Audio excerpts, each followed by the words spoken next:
продукциясын ішіп, менде керемет результаттар бар.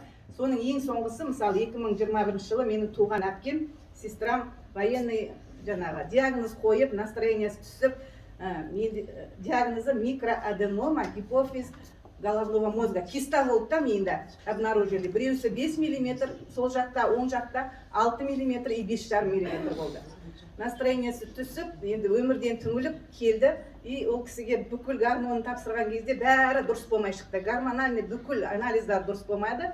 Сосын мен айттым, сен маған сенсең, мені көрдің ғой, мен ішіп жатырмын. Сен маған сенсең, енді ешқандай дәріні ішпе дедім. Жазып берген бүкіл химикаттардың бәрін отказались, ешқайсысын ішпедік.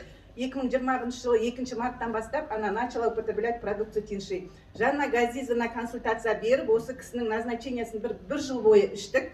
2 ай ішкеннен кейін бүкіл гормоны орнына келді, гормональный у нее все восстановилось. Енді бір жылдан кейін ғана түсіреді екен жаңағы МРТ головного мозга дейді, мидың өзгерісін. Сол бір жыл күттік, бірақ бір жыл бойы продукция іше бердік. Міне 2 апрель 2022 жылы результатын Жанна Газизовнаға жіберіп, қуанышыммен бөлістім. Ешқандай опухоль жоқ, ешқандай жаңағы сантиметрін бәрі рассосались. Жоқ, ешқандай диагноз жоқ ондай. Сол результатымен бөліскім келеді.